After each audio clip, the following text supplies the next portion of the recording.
Hola, me llamo Bruna y hoy vamos a hablar de tétanos neonatal. El tétanos es una enfermedad aguda del sistema nervioso central caracterizada por rigidez generalizada y espasmos musculares.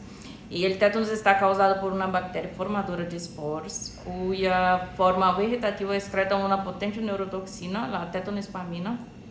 Cuando la toxina alcanza el sistema nervioso central, produce dolor y violentas contracciones musculares.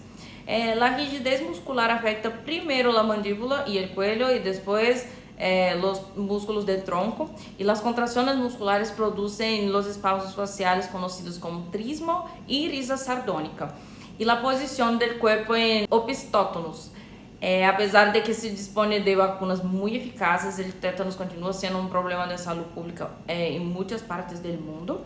Y el tétanos neonatal se encuentra ampliamente distribuido en todo el mundo, sobre todo en las regiones densamente pobladas del clima cálido y húmedo, donde el suelo es rico en materia orgánica y es más común en los países en desarrollo, y es responsable de 500.000 de muertes de recién nacidos en todo el mundo, las cuales las madres no estaban inmunizadas. El bacilo tetânico, Clostridium tetani, é bacilo gram-positivo, anaeróbico estrito, não invasivo, formador de esporas que tem uma morfologia característica em formas de palilhas de tambor. As esporas do Clostridium tetani estão ampliamente difundidas na natureza e se encontram no suelo e nas restos de hombres e de animais. As esporas são muito resistentes a los agentes externos e sua destruição não se assegura nem com a ebulição nem com os antissépticos habitualmente utilizados. O reservório é o intestino dos cavalos, de outros animais e do próprio ser humano. Suas esporas se encontram no suelo e nos objetos contaminados com heces humanas e de animais. Olá, me llamo Kevin Moraes. Eu vou falar sobre a transmissão ou causa do tétanos neonatal. Bueno, o tétanos neonatal suele produzir-se através da contaminação do cordão umbilical por instrumentos não esterilizados em lo transcurso de partos realizados sem condições de asepsia em madres não imunizadas previamente. Ou seja, é muito importante hacer lo pré-natal em lo que o médico vai evaluar a evolução do feto e a saúde da madre, assim como suas vacunas. El tétano es una enfermedad infecciosa, pero no transmisible directamente de persona a persona. Tiene un periodo de incubación de 3 a 21 días, pero esto puede variar de un día a más de meses por la localización y la extensión de la herida. Muchas de esas heridas son muy contaminadas y tienen un periodo de incubación menor, pero un cuadro clínico muy grave. La susceptibilidad del tétano es universal, puede atingir tanto personas más nuevas, más viejas, mujeres, hombres, niños, neonatos, y las personas más susceptibles son las personas que no se vacunaron.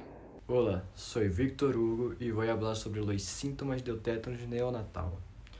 Os sintomas em los recém-nascidos mostram os seguintes signos e sintomas.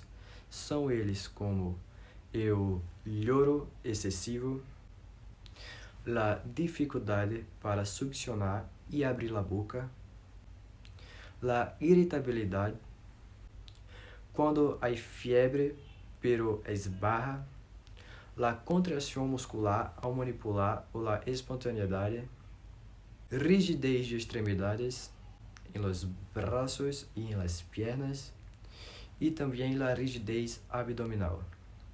Hola, yo soy Tainara y voy a hablar sobre el modo de vigilancia de la enfermedad.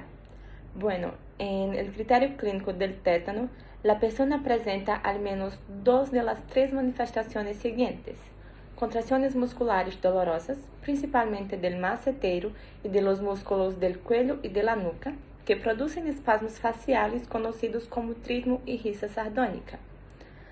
Contracciones musculares dolorosas de los músculos del tronco y espasmos faciales generalizados. En el criterio de laboratorio, la persona presenta al menos uno de los 2 hallazgos siguientes: 1. Aislamiento de Clostridium tetani en el lugar de la infección. Y 2. Detección de toxina tetánica en una muestra de suero. Ya en tétanos neonatal, el criterio clínico es que el recién nacido, menor de 28 días, después de unos días de succionar y llorar bien, desarrolla dificultad progresiva y, al final, impossibilidad de alimentar-se a causa de la aparición de trismos y rigidez generalizada con espasmos o convulsiones. Hola, mi nombre es Ana Caroline. El tema que voy a hablar es la prevención primaria del tétano neonatal, que es la vacunación infantil y la vacunación en los adultos. La vacunación infantil se introdujo en la España en 1965 en forma de campaña masiva de vacinación junto a la vacuna de difteria y tosferina, con la administración de 2 dosis a los niños entre los 3 meses y 3 años que alcanzaron coberturas del 70% de la población. En 1967 se introdujo una tercera dosis considerada de recuerdo para los niños vacunados en campañas anteriores. En 1977 implantó el primer calendario de vacunación infantil y desde entonces se recomienda la administración de 6 dosis de vacuna antitetánica en la infancia.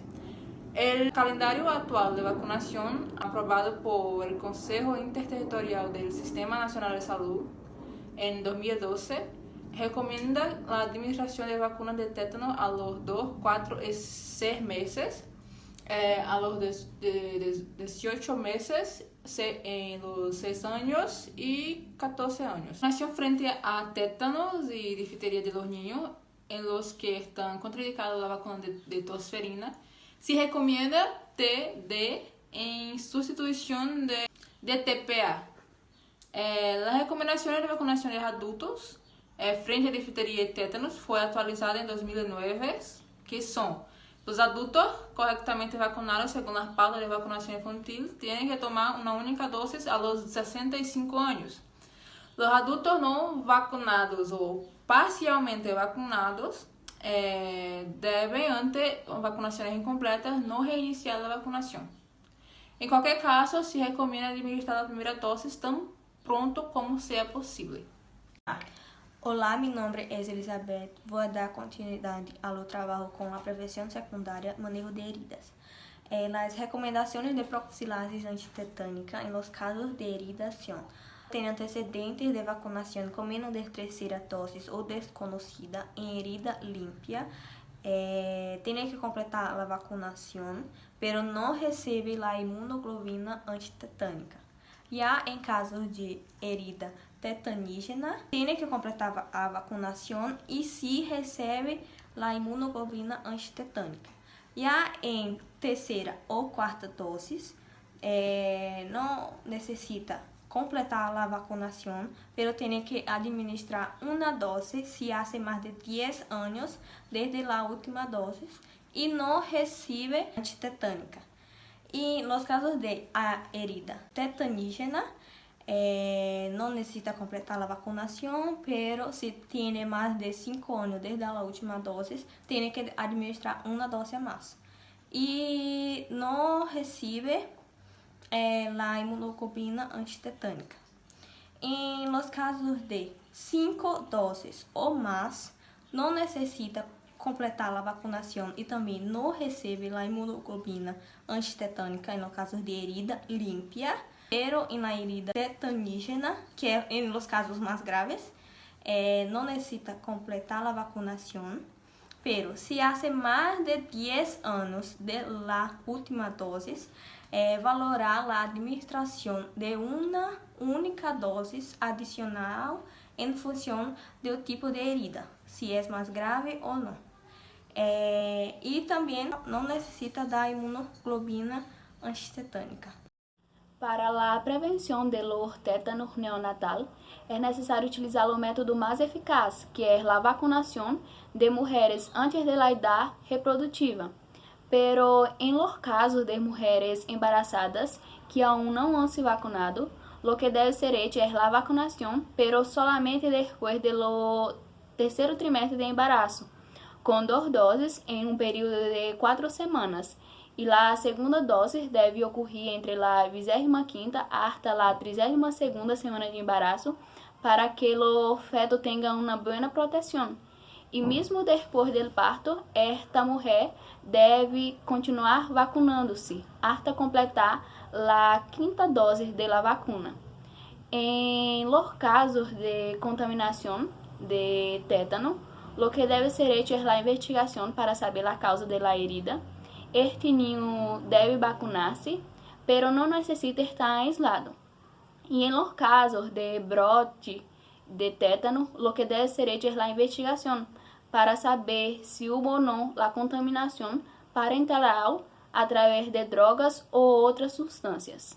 Conclui-se que o tétano é uma enfermidade que, apesar do meio eficaz de prevenção, que é através da vacuna, ainda é uma enfermidade muito frequente em vários países. Como já foi citado, tem que ter reforço e controle da tarjeta de vacuna.